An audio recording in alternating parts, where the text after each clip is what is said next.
There's been some aspects to Tay Roc's game that have changed, some more glaring than others, but one thing has remained the same. Let's talk about it. Okay, so I don't want anyone making fun of me right now. My boom arm mic was ripped off of its base yesterday, and I'm waiting till Amazon delivers me a new one, so we're going old school. One thing I want to do in this video and all videos going forward is I want to kind of recap the video that I had dropped previously. I want to talk about a comment that stuck out to me more than any of them and just kind of clear it up. Sometimes when you do a stream of thought, it's hard not to, it's hard to remember everything you want to say. Sometimes you don't include things that you feel are very important to the topic at hand. The comment comes from Humble Hands TV, and he says, I like everything Mike P said. The only thing that doesn't match up with the analogy he used is you're doing the same work for different leagues. URL isn't asking for 6 rounds, so you can't say you're power washing a driveway versus the Dolphins parking lot. You can say I'm charging you more because I know you can afford it. Your workload is the same. Now, the reason why I want to talk about this comment is because this is something that I wanted to say in the video before where we were talking about Smack saying that we should charge him less because we do the same thing at URL that we do at other leagues. That is quite literally by definition not true, and I'll give you the biggest reason why, which I didn't mention in the video before. I quite literally rap half the time on a smaller league than I do on URL. You are not doing the same work on a smaller league that you're doing at URL. When URL calls you, I battled on URL for 8 years. My average rounds are 3:30 to 4-minute rounds. You're contracted for 3:30 to 4-minute. Sometimes for big stage events, people are rapping 5-minute, 6-minute rounds. When a small league contacts you, or at least in my experience, anytime I've ever dealt with a smaller league, you are talking 90 seconds to 2 minutes material max. And there have been situations where I got paid half of what I got paid at URL because I did half the work. I promise you there is a huge difference between small. I promise you there is a huge difference between small leagues and URL, and time is the most important aspect. Time is money. Let's get into the video. So we'll take you back. Let's give a flashback real quick. It's 2016. I just stepped off stage versus Big T, and I'm on fire. The AV battle that I had was incredible. Even though I was on the receiving end of a loss, that was kind of the battle where people realized that I was going to be a star. I was going to be a top tier guy. I was going to be a force to be reckoned with in the culture. And after that, I took off. I did what I did versus Tank the Demon. I battled Daylight. I battled Chef Trez. And then I hit Gnome 7. I 30'd Twerk.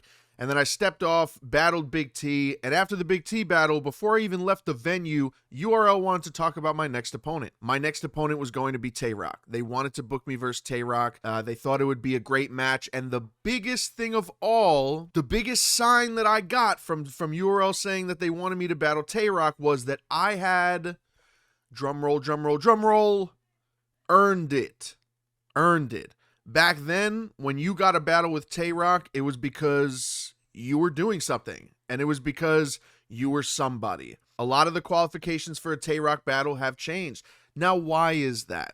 Well, it's pretty simple. Battlers may not have an expiration date as far as how long they're going to take part in the culture, but as far as big name matchups go, there are only so many top tiers, there are only so many stars, there are only so many people that you could battle at a high level to where you're kind of looking around and going, who do I have left? Roc is at a point right now where if you looked at his resume, you would vomit. He has battled quite literally everybody and a couple of people a few times over. Roc right now at this point in his career is completing side missions. You don't need to be anybody to get a Roc battle now. Roc is battling everybody, and it's not his fault. He has to.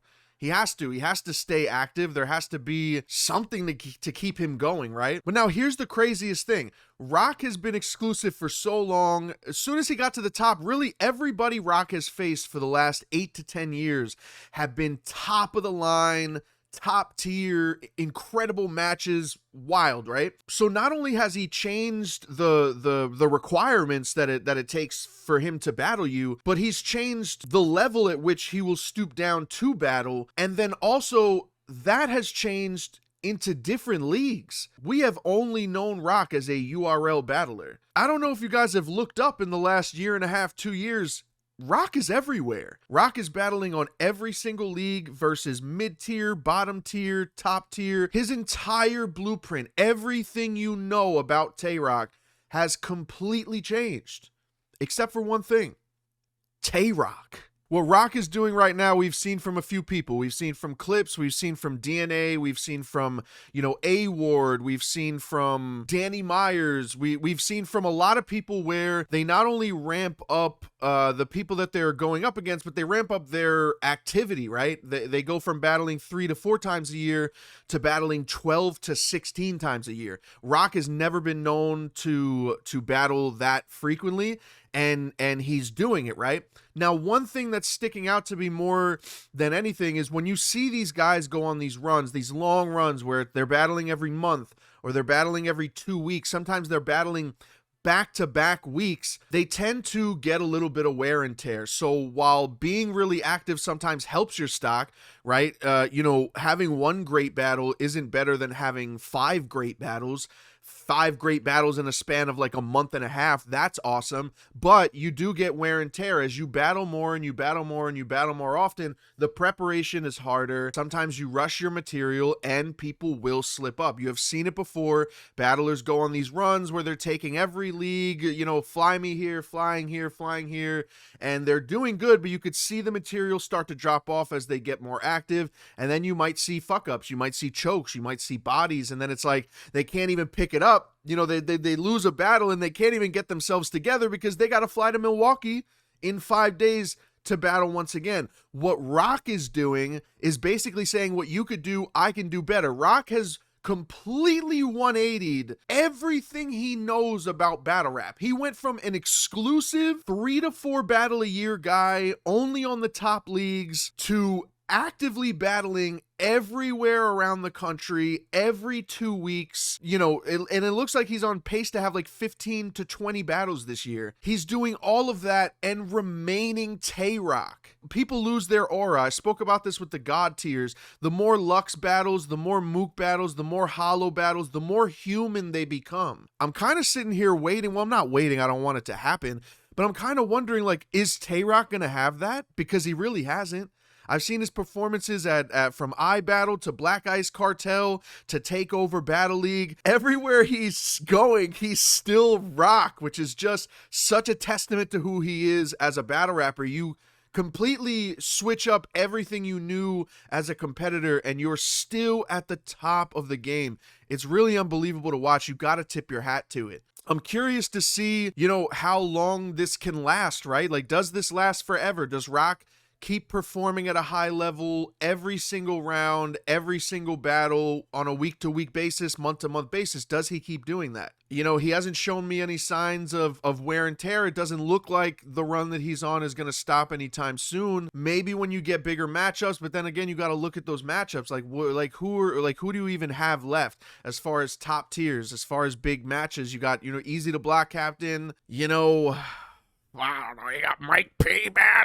I don't know how many matchups you got left, but I'm interested to see how long this run goes, man. I mean, this is incredible to watch. It's incredible to see. Like I said, you've seen all these guys, transition into being hyper active battlers, and they're battling all the time. Roc has taken that role, and it doesn't seem like he's slowing down anytime soon. I want to know what you guys think in the comment section. What do you think about his aura? What do you think about his presence? What do you think about his prestige? There's something about exclusivity that keeps you in that rare, like, holographic Pokemon level where it's like, there's still something very special to that person because you don't see them often. As special as Roc is and as incredible as Roc is as a battle rapper, does he lose prestige? Does he lose that aura, by taking something as important as a Roc performance, something as rare as a Roc performance that you used to have to wait on, and is now kind of just running around and constantly showing that Roc performance? Do you look at him differently? I want to know that. Do you look at him differently? Has his aura changed? Like, is he not as big as you